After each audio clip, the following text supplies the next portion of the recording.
The following podcast episode contains adult language and super sexy purity culture talk. Listener discretion is advised. We've been talking a lot about the different aspects of church and religious trauma this season, and one major element that always rears its ugly head is purity culture. From purity rings, slut-shaming, and victim blaming, to sexual dysfunctions, mental health problems, and identity crises. These issues have affected millions of people and were often perpetuated by the church and conservative leaders. Why didn't teaching abstinence work? Why is there a double standard in the sex lives of men and women? And why are people well into their middle age still unpacking the guilt and shame that goes along with having been raised in purity culture? So get ready for some steamy, hot talk about purity culture.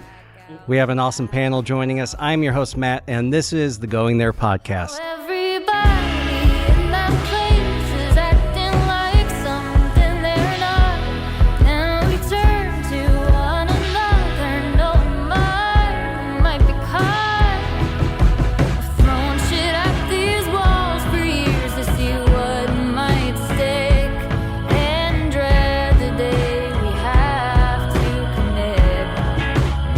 Get ready to challenge your own opinions and ideas, because these folks are going there. Taboo topics are back on the table. Purity culture. What the hell is it? Well, it's something terrible. It's something that brought us all here today, though, and it's a topic that we could probably do an entire podcast series on for seasons and seasons, because it's something that has had a lot of ramifications on the people on this earth today, but especially in their 30s, 40s, and 50s. So before we get into it and unpack it and learn a little bit more about it, let's introduce our panel, starting with our returning guest, Mr. Sir Mylan. Me? You. Great. So my name is Sir Mylan Cartwright. I am a multidisciplinary artist. I thought you were about to say multimillionaire. I wish. But I'm a multidisciplinary artist. I am a playwright, a makeup artist, an actor, singer, and culinary arts instructor. And an all-around badass. And I'm a badass. And rejoining us from season 1, showing up here all the way from New York City, is Maddie Jo. Hi, I'm Maddie Jo Cowsert. I am a multi-hyphenate. I say I'm an actor, writer, Polly Pocket gladiator. I like to write stories, act in stories, film make, and occasionally post ab pics no one asked for. LeJohn asked for them, I believe. And as always, we have to have a therapist at the table for free therapy in every episode. And this time we have somebody who's very specialized in what we're talking about today. Please introduce yourself. Hi, everyone. I'm Beth Wilson, and I am a counselor. And as you guessed it, I specialize in working with couples and any sexual health related issues, including purity culture. Of the people that you work with and that you see, is purity culture a pretty big theme throughout?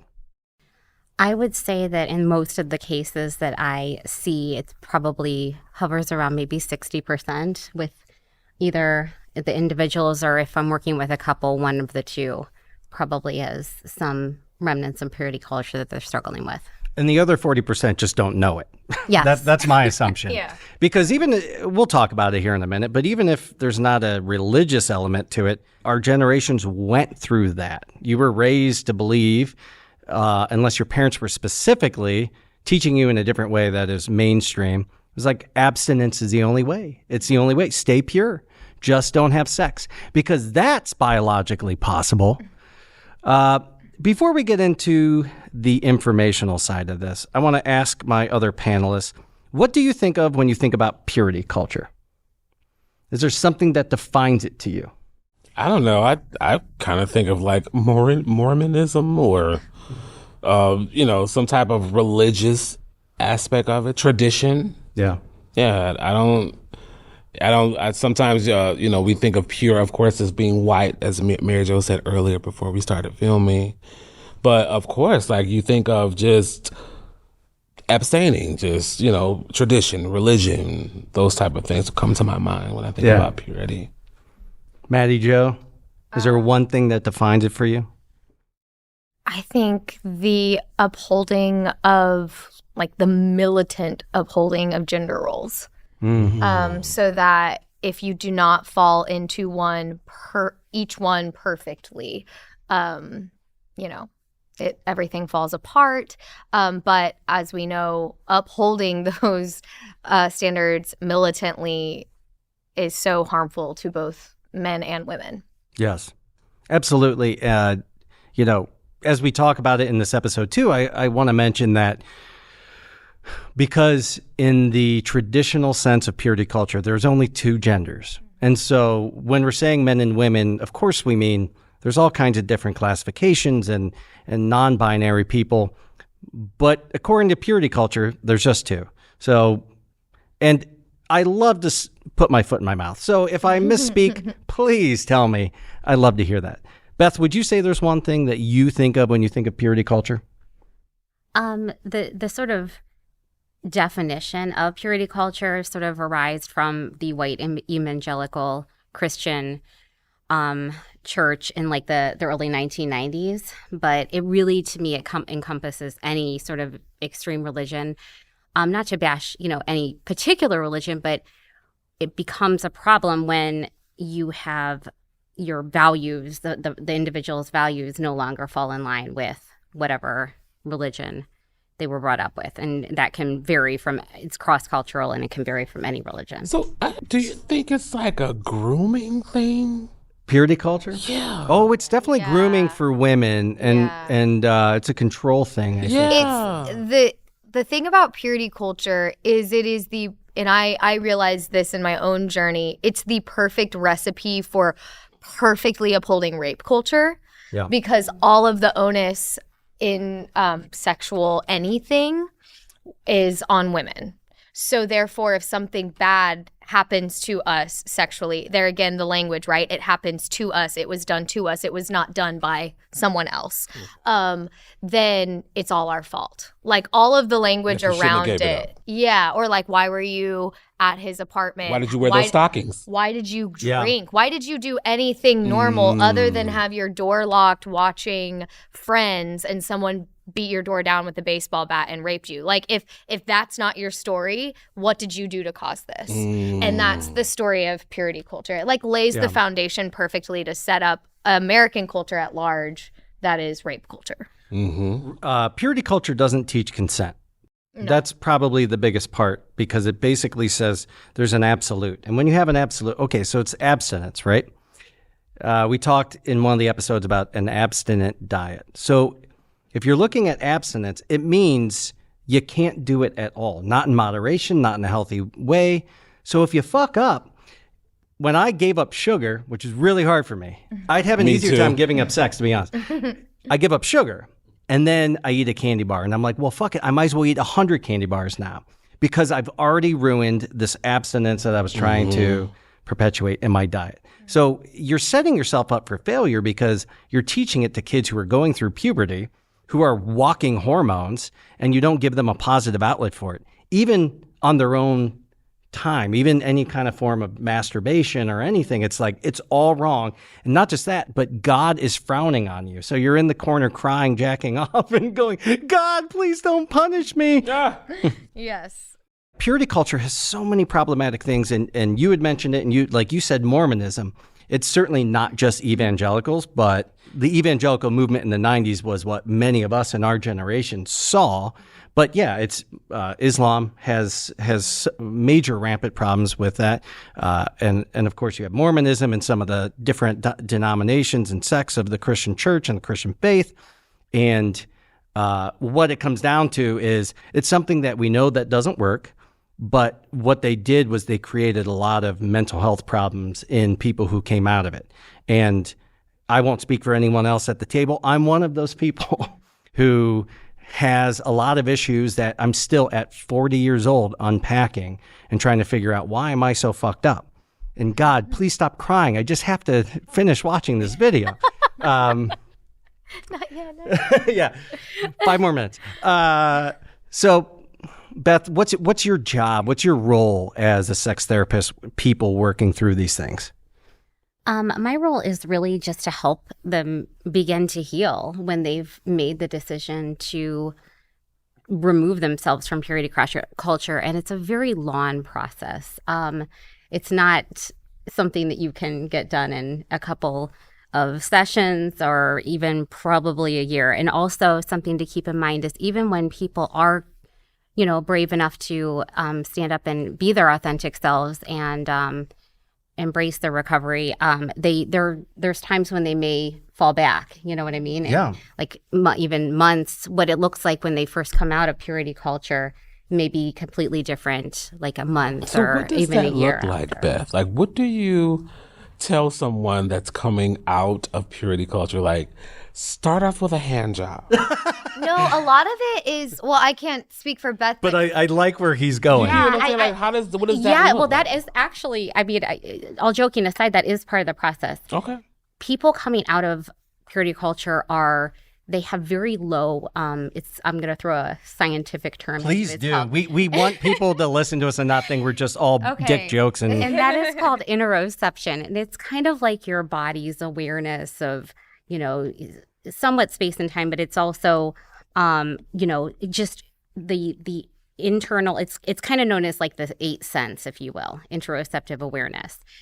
Just knowing those things of how our body is in correlation with our mind, like, am I thirsty? Am I hungry? Am I sexually aroused? All of those things are very, very low in someone who's coming out initially of purity culture. So part of that process is to get in touch with their bodies. There's a whole lot of body shaming and saying the body is bad, the body is bad. And we're not born with that initially, but all of these things are teaching us. It's taught to us in the very first Sunday school lesson of Adam and Eve. Yes. Adam and Eve were naked, running around until that Jezebel Eve made Adam eat her apple. Right. When God was bamboozled by his own creation with this like sin thing. This human rib just destroyed it all. And then suddenly, and this is at least the evangelical teaching of it, is suddenly God made them ashamed of their bodies and their nude, form. And so they had to cover it with fig leaves and stuff. So from the very beginning, and Adam and Eve is one of the very first Sunday school lessons you hear. So your body is to be, ashamed of. And if you are naked, it should only be by yourself unless you're married and to a spouse who is of the other of the one of two genders. And so if you buy into it, even at a subconscious level, there's no getting away from that, I don't think. Well, and it goes even deeper than that, right? Because the whole concept of original sin is that we're born bad. Right. So then we need God to save us from our badness. Without him, we are nothing. That's literally repeated over and over in worship songs and whatnot. And so I know, isn't that funny? Yeah. So God, look, and I still have faith. I still have a faith. And I know that you do as well, and I know that you do as well. So I'm not bashing God, and I'm not bashing this, but I love to bash on organized religion on this show. This idea that this all-powerful, all-knowing man, because it's a man, right? Man. Created us just so we could worship him all day long and feel horrible about ourselves. That doesn't sound like God. That sounds like the devil. Well, it sounds like a fucking narcissist. Yeah, I mean, Very narcissistic. yeah. How evangelicals talk about God is like God is this like angry, petulant little child, like, fuck you, worship me. And you're like, oh my God, I'm sorry I'm naked. I'm sorry I have balls. So yeah, it's very stupid. I want to ask you guys, and Beth, you as well, if you're willing to share, what were you taught? What is your earliest memory of what you were taught about sex? I don't think I was ever taught about sex. I think Are you still confused? Beth can give you some lessons over here. Sure. as far as religion goes, it was for me growing up, it was always those nuances and different things that we were taught in the African American culture, which is like Baptist, Church of God in Christ, those type of traditions where women weren't allowed to wear short skirts. Right. They had to wear long skirts. If they did, they had to wear the handkerchief over the knee, and ankles had to be crossed. It was like an etiquette type thing. For me, sex wasn't because I think my parents knew what I was about. Then even in church, you know what I'm saying? So what are they gonna say? Like they just say like you're not gonna be. They're gonna say, Sir Mylan, don't have sex with a woman before marriage. You're like done. And won't. Like, I think I can abstain. I can abstain. Cheers. Cheers to that. I can do that. But yeah, that's exactly. Like, what was my dad gonna say? And we had this conversation before. Like, I don't have daddy issues at all. When people think, okay, he's a gay man, that he doesn't have a father in his life. I did. I'm a daddy's boy. It's tattooed to my arm. You have a different kind of daddy issues. No, I don't have any daddy issues at all. Like, I don't. But I do have mommy issues. And I think if I did have a relationship with my mom like I did with my dad, maybe I probably would be with a woman or would have experienced that type of intimacy with a woman. May have, but dived in. But knowing how like perfection that your presence is, I think God made you this way. I think God made me wonderfully too. Perfectly. Yeah. Beautifully and wonderfully made. Yes, our attributes. Put it on a canvas. Yeah, I wrote something. It's funny you said that. I wrote something that I just did at Cleveland Public Theater. And one of the things in my monologue was that I hear Mama praying at night about what God clearly made wonderful. Mm-hmm. Those are the things that it came from me. Like, but as far as sex goes, like, man, I can't even think about it. All I knew is that for me, I was over-sexualized in church by men, right? They knew. I knew. So it was like, do you want to stay after for, or this, that, It was that, but when I think about like my sister, I can remember like how my mom was like, oh, don't wear that.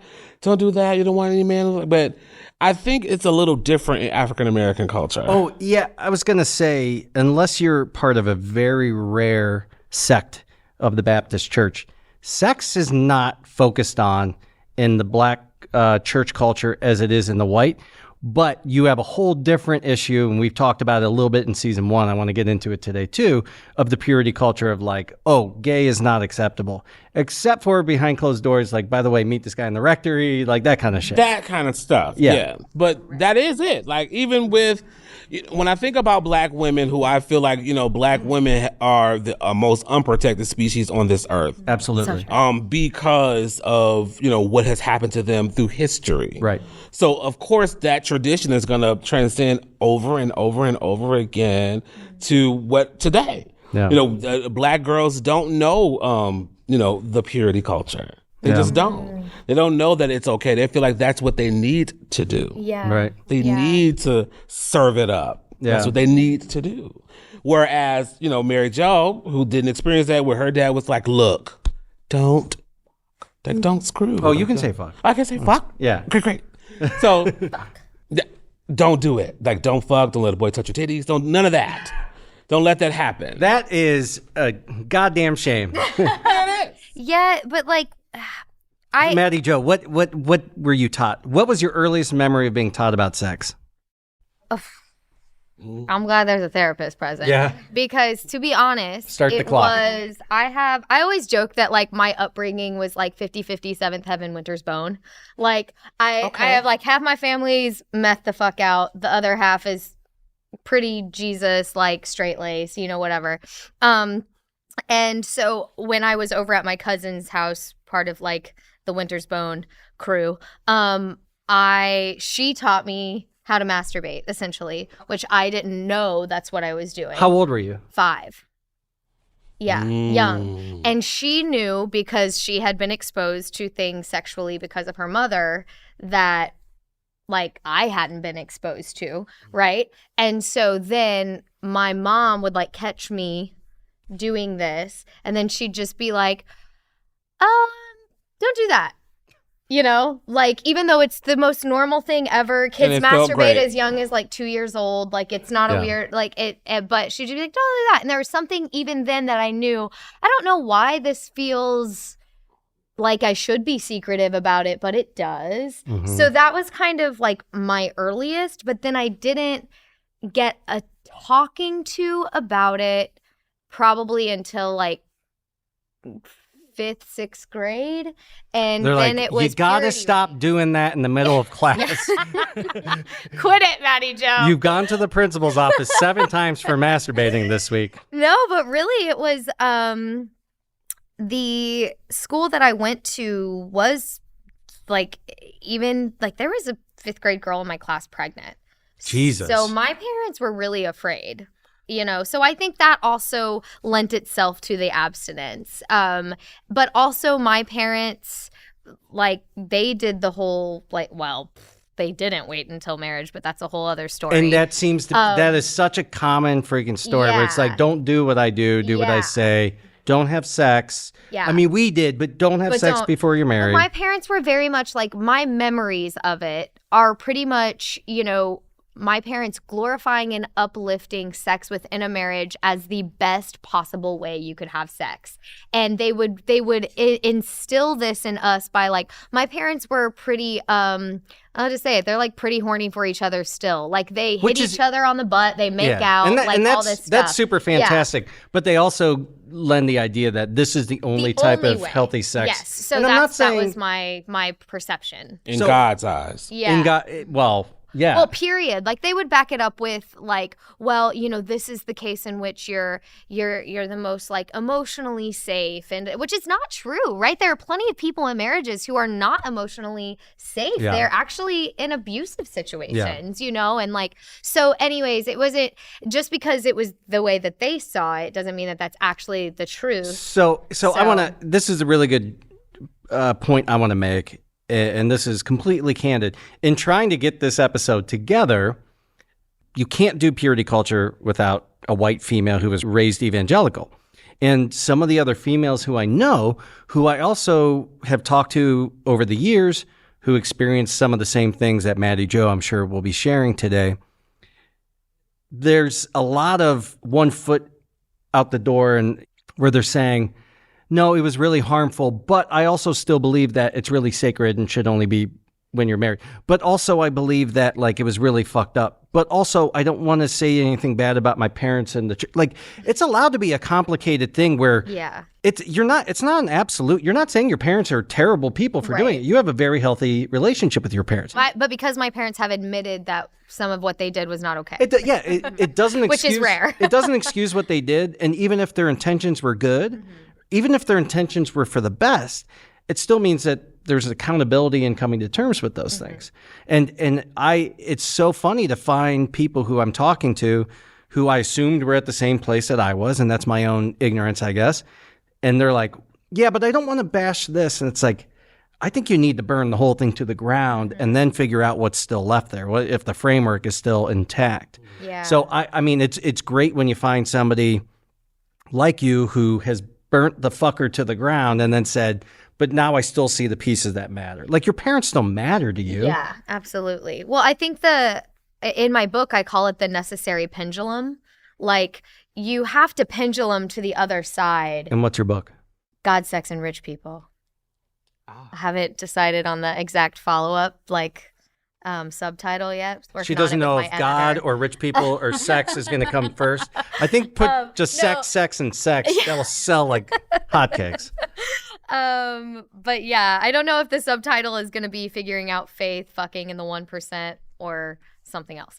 But yeah, I talk about the necessary pendulum because I do think it is actually, I know people who have still existed within the framework, but in my opinion, I don't know that you can truly break the chains from the abuser if you're still in their sphere, if you're still in their presence. So for me, I had to completely break ties with the abuser, which was the church. and I completely left, and I fully pendulum swung the other way to then finally find like a healthier, like to navigate to my own personal healthy sexual ethic. Okay. Beth, well, I'm curious. So I'm assuming you weren't raised in purity culture? In the sense of like evangelical purity culture? No, I would say I was raised Baptist, but I really only went to church with my grandparents. So it was kind of like this loose association with the church. Did the Baptist church that you go to, did they focus on sex a lot? No, I don't really recall any conversations about sex through the church. I think Lucky. that my cues were mainly societal that I received, Gotcha. and my first memory was sort of peer related. My friend had sex, and she told me about it, and it was kind of gross, but Yeah. It wasn't fun. I was sort of in disbelief when she was telling me, but yeah, I was not thankfully raised in a purity culture environment. Yeah, my parents really didn't give me much direction, and it allowed me to be able to make my own choices. So That's super healthy. But at the same time, I'm sure it still had some impact on you. I don't think anybody who's grown up in the last 40, years hasn't felt some impacts of it. And we live in this paradox, this dual society which says sex is bad, you shouldn't have sex, but also sex is everywhere and everything, and wanting it is bad. And for a female, you're not allowed to want sex. You should be desired. You should not desire sex. Mm-hmm. And there's these dueling messages that go across. And as a guy who, I'm not sitting here and downplaying how much it can mess with you as a male, it super messed with me. But for females, I think it's on average. And again, we're talking only two genders. It's that much worse. Because as a man, if you have sex, it's like, you fucked up. Woman, it's like, you have no value. You're done. You're done. I mean, what man would want that? Yes, forever. You have scarred yourself.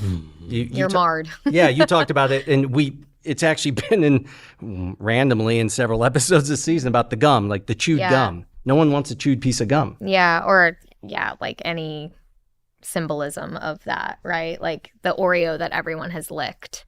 Like, it's gross, the things they come up with. I told you about the tomato. Oh, yeah, that's even worse than the gum. Yeah. But no one's saying to a guy like, what's like a corn on the cob where all the corn's eaten off? Like, no one's giving you these illusions. Too many bites, buddy. There's no corn left.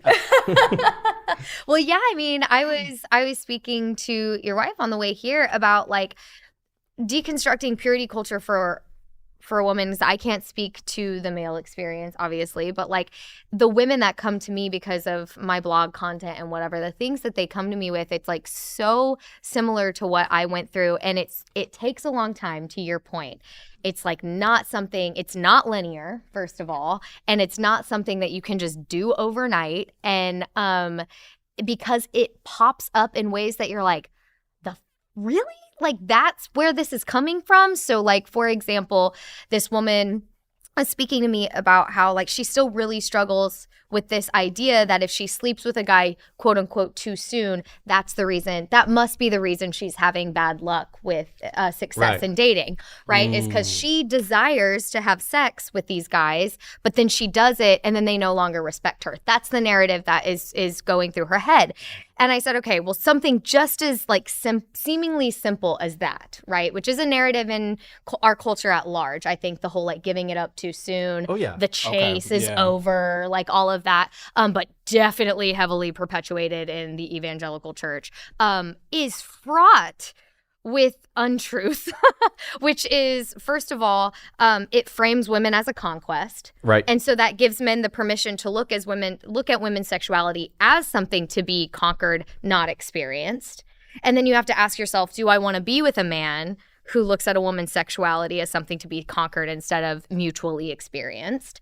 And then on top of that, you have to ask yourself, why is this guy okay with shaming you for participating in the exact same activity he participated in? Why Why does he walk out of that being like, oh, that's so gross, that girl like slept with me so soon? Where was your dick, homie? Like, that's so gross, that girl slept with me. Yeah. Like, what? Yeah. It's so, but like they'll walk out of, tricked you, slut. But then, it's like, but they're confident about it because they got laid. So it's very messed up. Like there's so many layers to it. And then I would say the third point is, if that guy stopped being interested because he had sex with you, he was never interested to begin with. Yeah. Because any guy who is actually interested in you is going to be like, yes. Yeah. She had sex with me. Yeah. You know? And so it's like, just from that one narrative to peel apart how you can then go into your next situation with so much more empowerment. And then also, fourth, like decide for yourself, what does too soon mean for you? Yeah, too soon. That is your chance to define for yourself. And that's what I was talking about. Like you still kind of got one foot out the doors. Too soon means you're still being impacted by the purity culture. Even if you, because I can sit here and even you probably, we can sit there and intellectualize and say it like, this is bullshit. I don't believe this. But these subconscious things still come through in your behaviors and in your emotions where you're like, why am I thinking this? Yeah. Like, what is my holdup on this thing? Man, I won't even get into all of it today because we don't have enough time. But I'll tell you, I've unpacked some things in myself. I'm like, Jesus Christ, like literally the last 40 years, suddenly like all these little aha moments pop up. Because you go, this is all purity culture. And everyone's experience is a little bit different, but there's always some common themes. So, Beth, what are some of the common themes as far as the real world consequences that have come from people experiencing purity culture and trying to unpack it? I would say the number one is just very, very damaging to the individual self, shaming. Obviously, their relationships suffer because they're not just aware of what they're experiencing. Well, and they probably, even if you're in love with someone, somebody said it before the show. They're like, well, you got married. So the light switch, like, it's like suddenly, okay, now it's okay. And I will tell you, somebody who was married once before this, and coming out of all of the purity culture stuff, even though no part of my conscious mind bought into any of it, I still thought I would feel different after getting married. And then you get married and you have sex and you're like, nope, all those same shitty feelings are here. So not only is it dangerous to teach all this stuff, but it actually doesn't even work. Yeah. The idea of like saving I could only imagine if I had saved myself and then been like, what the hell? I was waiting for this nonsense. That's what happened to me. That was my turning point, is like I went from like saving myself until marriage. I had a purity ring, like the whole 9 yards, had sex for the first time, unmarried, wearing my purity ring. And the guy actually asked about it. He was like, so weird. Are you married? I was like, did you really have sex with me thinking I was married? Anyway. Yeah. So, I mean, that defines men right there. But that was basically what happened is I had sex and I was like, what if I had waited to marry that guy? Like, and that was my experience. Like, that was supposed to be this pinnacle of my existence. And all I want to do is like go eat French fries. Yeah. And that would probably be more pleasurable than what just happened. Oh, you didn't want to smoke a cigarette? No. I was like, get me out of this Lower East Side apartment now. My nudes in high school. Any other time I shy away from melodrama, but This super unsexy topic needs spiced up with some sexy music. Dissimilar South is the musician spotlight this week. Based in Durham, North Carolina, at their core is the musical relationship between Carter Hodge and Maddie Fisher, now a 6-year affair. Following their debut EP in 2019, the band enjoyed a successful release of Tricky Things, a full album in 2022 produced by the Grammy-nominated Jason Richmond. You can find them on Instagram at Dissimilar South or at dissimilarsouth.com. let him live his life. He says, let me be a poet. I've got things to say, and you know it.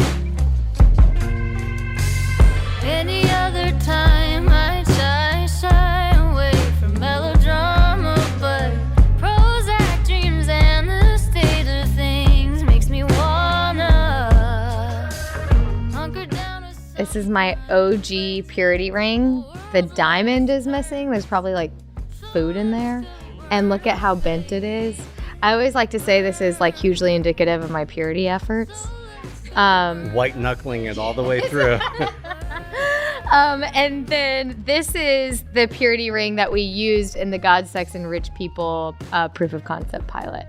So, yeah, you know, 3 for the Trinity, protecting my virginity. Purity rings, at least in my family, and we've since discussed how weird this is. It was given to us on our 15th Christmas by our fathers to say, like, we belong to our heavenly father and our earthly father until we belong to our husband. And then the purity ring gets replaced with our wedding ring. Isn't that fucking gross? This is a tangent, so cut me off at any point. But like the focus on vaginal penetrative sex being the thing that defines. The only thing that defines sex is right. There's a really good workbook that Beth shared with me by Erica Smith, and one of the things is it asks you to define sex. And even as somebody who's very, I would say, kind of open about all of it, I was like almost embarrassed at how few things I actually define as sex. Mm-hmm. And I don't know if that's a good or a bad or an indifferent, but it was like anal, vaginal, something else. And I'm like, yeah, none of that other stuff is sex. Because if it is, then I'm going to feel horrible about pretty much the rest of my life. Yeah, it's very limited. But you're right, because there's I knew of females who would pretty much do everything, and I mean everything other than that, because they were saving themselves. It's like, because God said, "Thou shalt not receive a man's penis vaginally, but orally and anally is okay." You know, it's like, I just. Isn't that wild? Like, that's where your mind goes. Yeah. Because this one very specific thing, which Sir Mylan has no use for whatsoever, No, that's not true, because I knew that, you know, that I was gay or whatever. However, I saved myself. Like, I didn't want to catch any diseases, I didn't want to give. Because sex is very special to me. Sure. So I wanted to wait until I got in a relationship so that I can enjoy it. So it was my own purity. But that's not purity. That's you at your own will, and that's a healthy thing. Because for some people, these things might work, but because they feel like that's what they want. There's a big difference. And I'm saying there's no right or wrong answer. If that's what feels special to you, it can be sacred. It can be that special thing. And if it means, but then my first experience was like, most people's first experience. Most people's first experience is like, this is sex. Yeah, you're like, I waited until I was 21 to have sex with. I was 23. Even though, I knew for a very long time, all through high school, went through all the shaming and all that stuff. Oh, he's gay. And I was like, I've never been with a man before. You know what I'm saying? Like, get out of here. But I did have, a lot of the different mannerisms and all that different stuff that associated with being homosexual. So for me, like, the first experience and like saving myself and knowing what I wanted, you know what I'm saying? For even now, like when you say like, this is sex, like I think sex is sex. Like if you ejaculate and have an orgasm, then it's sex. Like, it is regardless of if you getting your nipples flicked on or whatever it is. You know what I mean? We're going to get real deep down a rabbit hole. If you decide that orgasm has to be part of it, then that leaves a lot of women out. Yeah. Because the orgasm gap is so real. Pretty big. But I will, like, for some of my gay friends who have come out of purity culture, for them, I watched us go through. So my very first blog post was God and the Gays. And because I'm a theater kid, right? So I was like, these people are like my compadres. I don't want them to go to hell. And so that was the beginning of me being like, I think the church is like full of shit about some things. Yeah. And it was, a spiral from there. But then in New York City, I saw a lot of my friends who also came from the Midwest who were coming out, admitting to themselves for the first time, or were dating for the first time as gay men, like whatever.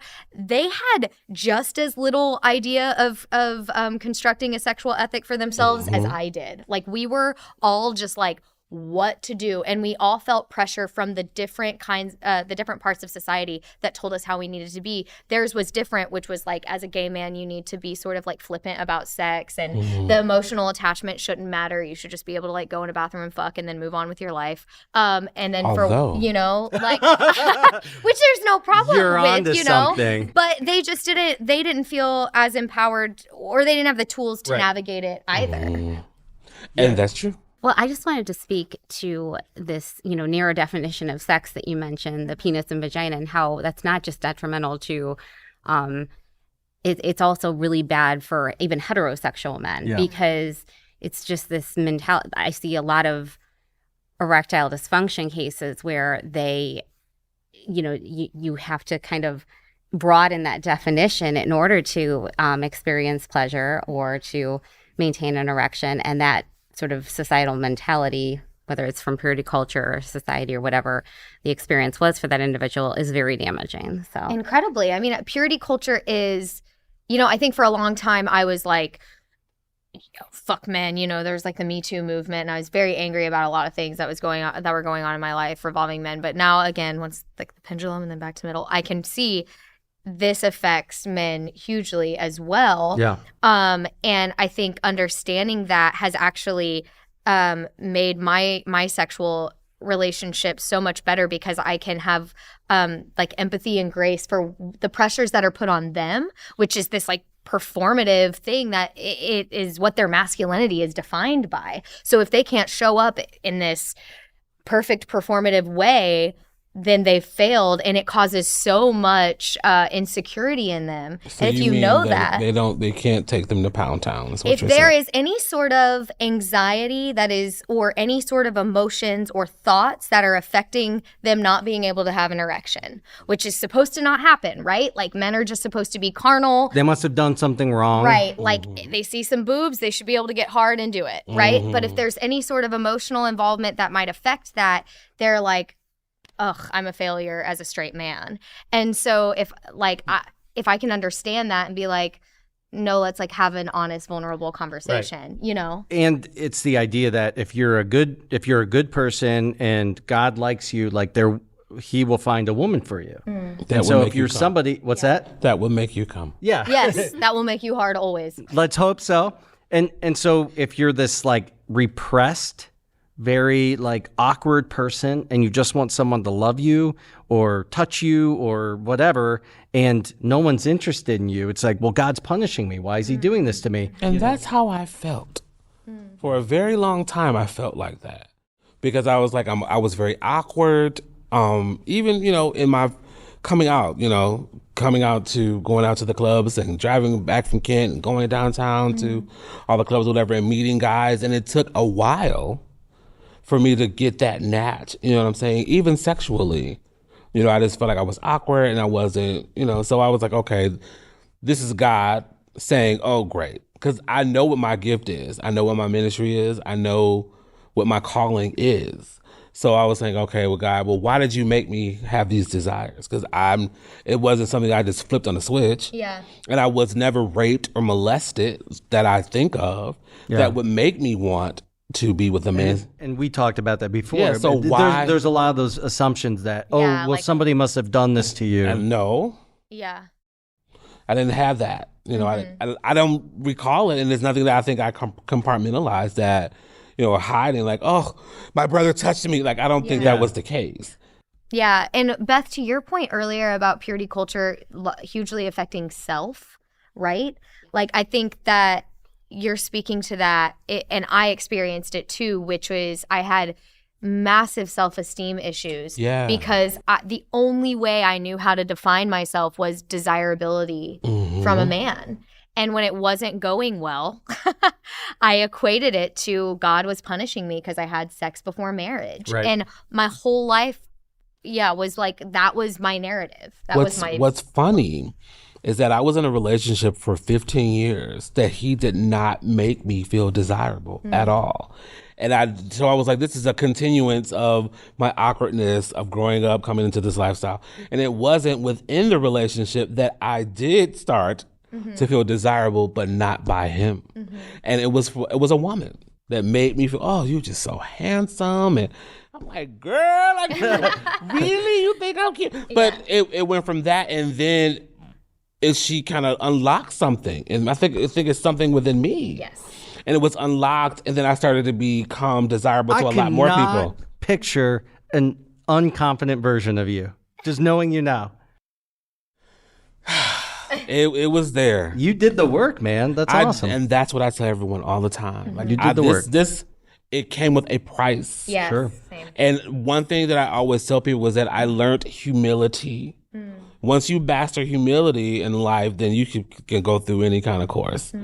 But yeah, like that was my issue. And so now, Yeah, well, in learning self, right? It is that learning that it's not going to come from outside of you. It's not going to come from an external source. It's not going to come from someone choosing you to be their wife or their partner. It's not going to come from God. It's not going to come from Jesus. It's only going to come from yourself. it's And that confidence. in yeah. evangelical culture, going back to the Garden of Eden and original sin in the You're New a piece of Testament. shit. In the New Testament, it's the battle of flesh and the spirit. Yeah. So your flesh is always to be feared. Anything that is of you innately is to be feared. So that's the other thing of purity culture that is an undoing, and you can't extract it to just be physical. It's like this internal thing. What were you taught growing up about your body?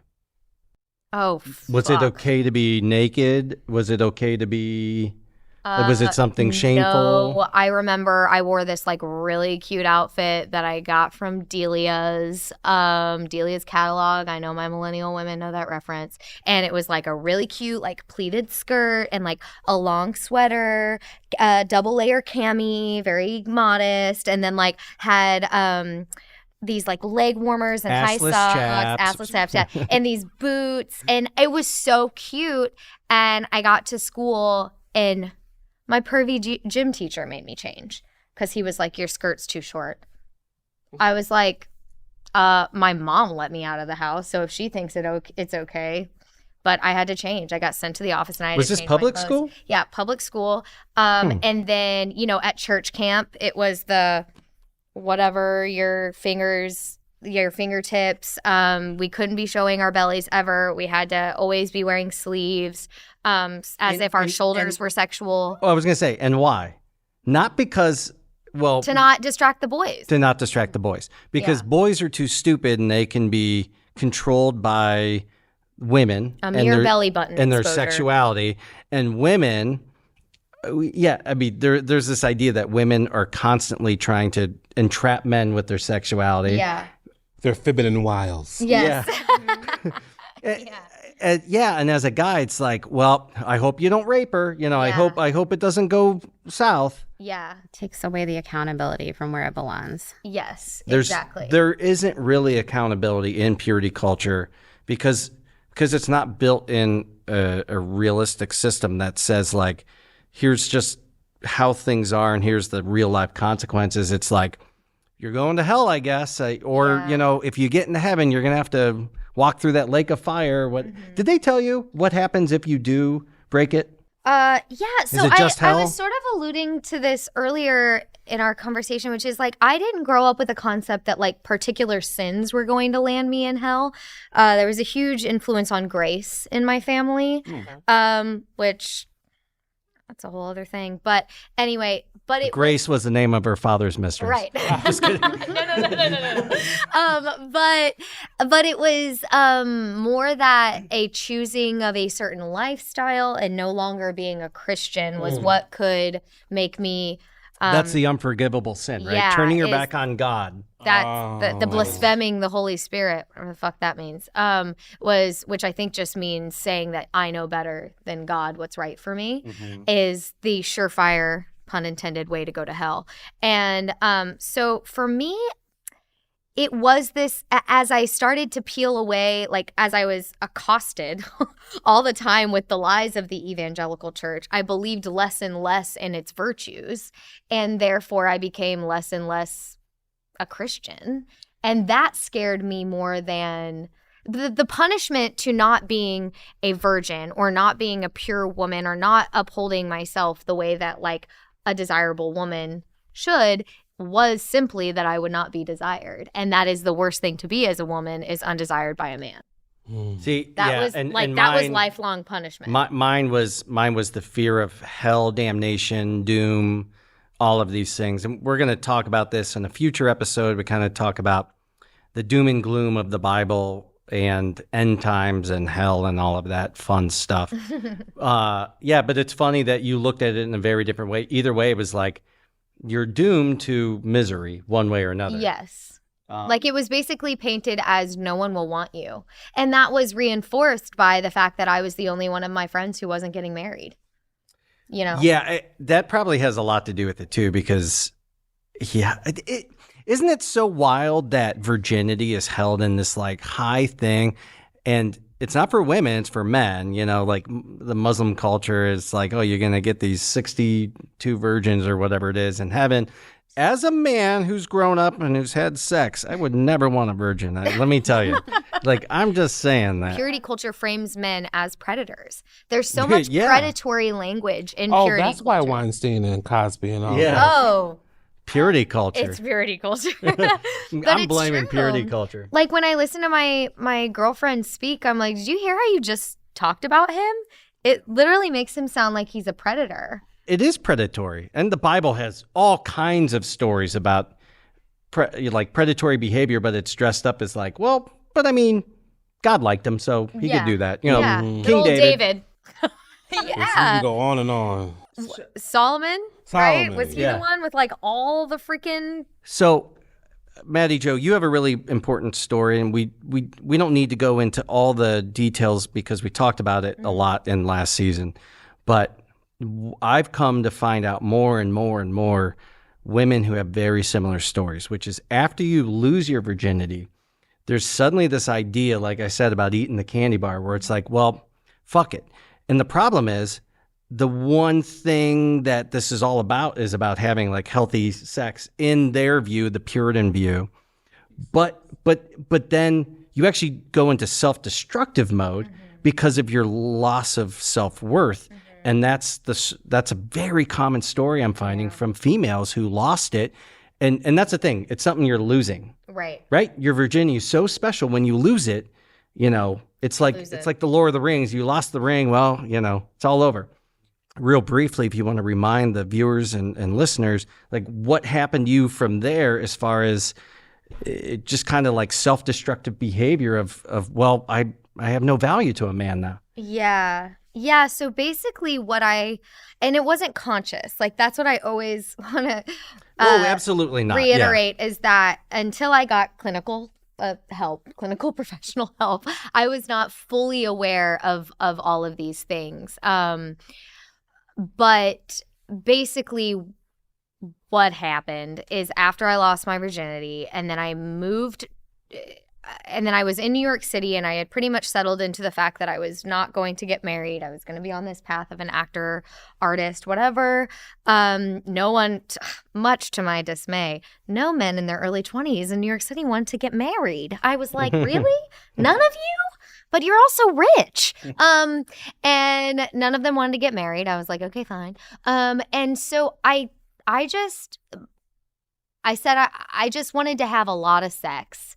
Not because I think I was just trying to make up for lost time. And I also thought that's what everybody else was doing. So again, I was not operating from a sense of self. I was operating from this is what society expects of me. And then it just got to the point where I call it like I was trying to fuck away the shame. I just thought if I just have enough sex, this will not feel wrong anymore. And is like silly as that you laughed as you said it, but I mean, that it's like trying to overcome your fear or something like that. Like it actually makes sense from somebody trying to overcome something. Yeah, I was trying to normalize it for myself. But what ended up happening is I was like, I think I'm having like just as unsuccessful sexual experiences as all of my friends who are married right now. These are not fun. I'm not having a good time. I don't remember most of them because something I learned in therapy was that I was dissociating. So that's a trauma response where my body was present, but I wasn't. So like I knew I had sex with these guys, but could remember zero details. And that happened really often.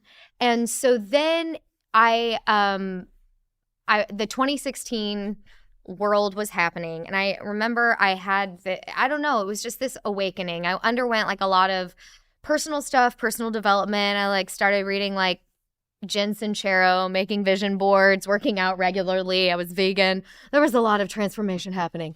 And then I had kind of just like an aha moment with a guy where I was like, you didn't listen to me. I was very clear about this and you didn't listen to me.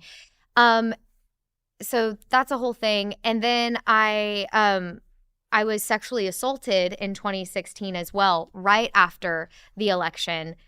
And it was one of those situations, and I know a lot of women, now that I've come out and like spoken about it, I know they can relate, which is I left that experience going like, well, can I really call it rape? Like, was I raped enough? Right. Because it was a date. I liked him. Like, I was into him. I just thought I made it very clear I didn't want to have sex that night. This was as I was trying to map out a sexual ethic that made sense to me. And at every front, I was basically just getting men who weren't listening to me. Yeah. So that can also be very defeating in the process. Yeah. It's like you're trying to stand up for yourself, but no one's complying. Yeah. And so then that sent me on. And because you're still dealing with purity culture, you may have been trying to redefine it, but there's still the sense that like you still need to be worthy of this man, and you should still prove some worth to him. You know, like you're still struggling with that identity and with that self-love. And for women, we're supposed to just be palatable. Yeah. And so it's like, did I not say it in like an aggressive enough way? Yeah. Should I have been louder? You know, like I was going through all of these. And so, and then that's when I got into sexual trauma therapy. And then from there, I was able to really reconstruct everything in how I dated. And I just went into all of it with like way more intention and clarity, so that now where I am at 32 years old, it's just a whole different ball game from I was existing in a fog before. Sorry, whole different ball game was just a really good pun there. I know you didn't mean that. Did that answer the question? Absolutely. Okay. I can't remember the question, but I think it was, what's the name of your book? So everything you just talked about tees up kind of where I want to end the conversation over these next few minutes is kind of what to do with all of this. Because I mean, the first thing is just recognizing that it has an impact on you. And even you weren't raised in a purity culture church, environment. You still had the effects of it. Yes. Because purity culture, like I said, is too gendered. There is no such thing as homosexual sex in purity culture. There is no such thing as any kind of enjoyable sex, to be honest. If you really buy into purity culture, it's like there's like one position, and it's not fun. Missionary, their favorite. Yeah. Evangelicals love mission work. I just don't understand that. Anything outside of that is deviant. It really is. And I mean, it says it specifically in, I think, Hebrews and Proverbs about the marital bed shall not be defiled. And of course, that's up to the interpreter, but so is the whole Bible and the things that people pull out of it, which are just insane. What Maddie Jo did is the most important thing, is sought help. I mean, to be able to fight through purity culture on your own is a losing battle. Not that there's not things you can do, but even just that isn't enough, because you need an objective person with the skills and the tools to lend to you. And that person is Beth, sitting right here next to me. How does somebody find help, and what does that look like? When somebody's looking for help, first of all, it's very, very difficult for most people. Most people never get out of purity culture. Just coming out and saying it out loud makes it very real. And going back to that dissociative experience that you were talking about, the first step is to really focus on becoming in tune and getting to know your body again. And most of the work is at the beginning is to make that individual feel safe, because they don't trust their body. They've been taught for so long not to trust it. And how can you know what you want, like our body at all times is giving us certain cues that are so important that we want to be able to recognize. but those coming out of purity culture don't really understand those. So that's the first level of business, if you will, is to help those, those individuals to understand their body. What does that look like? And that is called, it's called somatic therapy. And a lot of it is going to be like mindfulness, body scanning, doing a lot of that work to make a lot of sensory. It can be like some people have success with sense and things like that. And then you move on to getting into sort of some heavy lifting as far as with the body, like maybe doing some masturbation, getting to know your body and its responses in a way that that the individual had never really been comfortable doing before. And then you would get into sort of the work that you had previously mentioned, Matt, the incredible work of like Erica Smith. She does this, she has this great tool and resource. It's called the Sexual Values Workbook. And she just does a fantastic job of breaking down the difference between what the individual coming out of purity culture's values are individually as opposed to what they were taught. Yeah. And I went through it myself, and it's great because it's not trying to prescribe anything. It's just having you answer questions by asking yourself, how do I think about this? What do I believe is this? And there is no right or wrong answer, but there were a few aha moments as I'm going through it. I'm like, shit, I really do. Like I said, like, how do I define sex? I guess I never really thought about that. And I highly recommend that workbook. And I, like you said, it's a journey, and I don't think it's a short one. I think it's, you and I were talking about this before. It's when you talk about somebody who's in recovery from alcoholism or drug use, I think you're going to be an always in recovery, purity culture. What's the term you like to use? Recovering evangelical. Yeah. So people will ask me like, at what point are you a recovered evangelical? I was like, never. Never. Because you're just always coming up against these things, because if it's literally from the time you were born, this shit's molecular. Yeah. So you're going to be up against it. Yeah, and the studies, like even what's happened, the book I talked about a lot in season 1, the Resma Menikin talks about my grandmother's hands and kind of how racism is processed in our DNA. I mean, we pass down some of these things and trauma, first and foremost, through our DNA. Like, to say that, well, our parents just fucked us up. They were fucked up too. There's a reason it got passed on to us. It doesn't, so, like my friend who said, well, I don't want to bash my parents.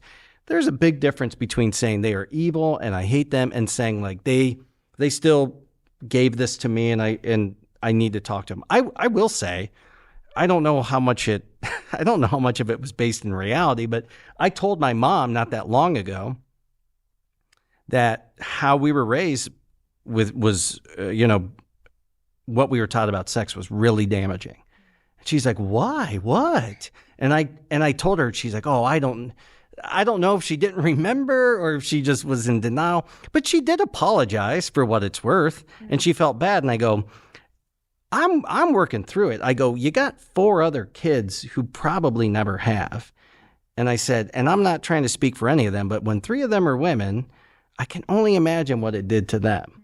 And so, I think it's worth talking about, and you can't, like you said, you can't just be in that abusive relationship and not remove yourself without either perpetuating that abuse or, just accepting it and letting it continue. So I think you have to talk about it. You have to talk about the people who you experienced these things with and work through them.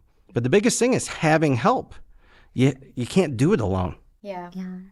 And probably the most important part of the process is, what you and both of you have just shared, and that telling the narrative, telling your story. And the more you're able and really noticing the experience for yourself, the more times that you're telling it and how you're feeling. Are you feeling more empowered? Are you feeling less we want the distressing situation of you telling it to decrease over time. That's where you know that it's healing. Yeah. And the somatic aspect of it, just to piggyback on like what do we do about purity culture, is so important, because I think that was a big part of my therapy as well, was just leaning into how do I feel in this moment, because you're taught how you're supposed to feel about it, and then there's actually tuning into what you're actually feeling and really learning to trust your body's cues. And it's not just sexually. It's like for women, there's a lot of my purity culture stuff was also heavily tied into eating disorder stuff. So it's like I spent so much of my life not understanding my hunger cues, not feeling safe in my own vessel ever. So you're just living in stress always. So to undo all of that is a lot of work, and it's layered. It's not just sexually. But my God, is it worth it? Yes. There's probably somebody watching this or listening to this who's in denial, because I've been there. It's like, no, this is not, this hasn't messed me up. It's okay. It has affected so many people. And the first step is just saying, okay, maybe it's okay for me to talk about this out loud. And then it just gets better and better. Yeah, it's a lot of work, but my God, it's so much more work to live that lifestyle and be so unfulfilled and unhappy. I tell you from personal experience. Seriously, it's so much more work to live like that. So get some help. Call Beth. Yes. Sir Mylan. Yes. What was the most helpful thing to you in your process of battling self-doubt? My faith. And see, that's so funny. Ironically. Because, no, but that's what's beautiful about it. Because something else wasn't pushed on you. You have this like raw, natural, beautiful belief what religion is supposed to be, but they muck it up. Yeah, I mean, I've studied and read a lot about different religions and spirituality and self-healing and all that different stuff. And I think that I kind of developed my own outlook on it. If you ask most people what's God, they're like, oh, it's a relationship. But then they define that relationship to you. And it's like if I were to ask you, well, what's your relationship to Maddie Jo? And then you tell me, and that's your relationship with her too. Like, no, your relationship with God or whatever you believe in is yours. I think it's beautiful that you made your own. I think that I pull from the universe. I pull from my ancestors. And I definitely believe in Jesus, that he was sent here to make things okay here for us. However, it's important to me. And as I listen to you guys talk about, what's going on in your life and what happened, all that, I do can identify with a lot of that. Sure. With the purity of it and your faith against it and all that different kind of stuff. Well, and this is in the larger theme of what we're doing in this season of church trauma, because we're talking about two different things. We're talking about religion and we're talking about faith. Faith is a beautiful thing. It's like politics. Politics is butt ugly, but the democratic process is a beautiful thing. And you have that beautiful part, which is that raw belief in something where you feel connected to something bigger than you. And I don't think there's anything wrong with that. And I don't care what it is you believe. It has nothing to do with me. And I actually probably have more faith than most people think because of how much I gladly bash organized religion. I very much believe in certain things. I just don't like when other people push their beliefs on others. And I think it's wonderful. And that's why I kind of thought you were a great addition to this panel. It's because the very thing that hurt us, at least what it was supposed to be, was the thing that gave you hope. And that's great. And that tells me that there's something valuable in there. It's just other people put their own agendas on top of it and shoved it down our throats and said, this is the way. So I'm happy for you. Yeah. I think that I do have an issue with organized religion. I really do. As you should. Because it's just, okay, like, what are we here for? Like, yeah. Okay, so you're driving a BMW and I have a hoopty. Yeah. I don't want to do that. And by the way, Jesus will love you if you give me some money. And your shoes were like $1,300. So I try to understand those things, but then I think about what God has done for me and the situations that he has brought me out of and how he has saved me. So I think about that, and I just don't. So I stopped doing a lot of the church thing. Good. Because it's full of a lot of hypocrites. Yes. And, even though I may go to a concert here or maybe a Bible study there, but I pulled myself out of it so that I can, continue with my outlook on it so that I can go on with life. And I've been great. That's awesome. And I sing, so being a psalmist is something that's important. So, people don't have that gift to be able to move people. Like, as we do as artists, I think all of us who are artists, that's our gift that was from somewhere. I think somebody put that in us to be able to help people, because that's what I do my artistry for, because art heals. So everything that I write, everything that I perform, everything that I teach these kids and all that stuff is for our people. Black, white, Latin, whatever. Because I teach all different type, and I perform with and a lot of different other people. I don't, put people in categories. People are people. So I think that some type of higher being, because I always thought I had a higher level of consciousness anyway. I mean, I always thought you did too. I mean, of course. So, but put that in us to be able to do the things that we do. And I don't think there's anything wrong with that. And all I know is that whatever it is, however you define him, it, she, that puts Lilith, they, whoever that puts something in you that made something beautiful, isn't sitting there watching you masturbate and going, God damn it, I gave him all of this and now he's pissing it all away. Yeah. All on a sock. I think that's a good segue to say, stay tuned, because we have another episode next week coming up that is somewhat of a continuation on this subject, but with a very special guest. Thank you to all of my guests for being here today, and thank you for sharing your personal stories as well as some very educated wisdom. And for those of you fighting off your baggage of purity culture, talk about it. Talk about it with someone, even if it's just yourself, so you can say those words out loud. I think that's the first step.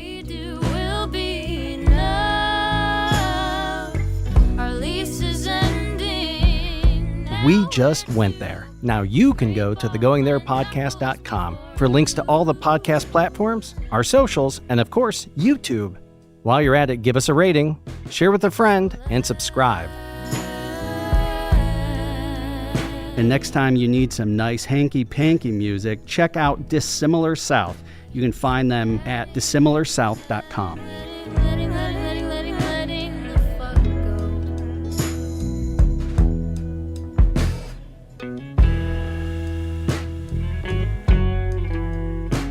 This podcast is made possible by its hosts and Frame One Media in association with Joe Calley and Bobby Thomas.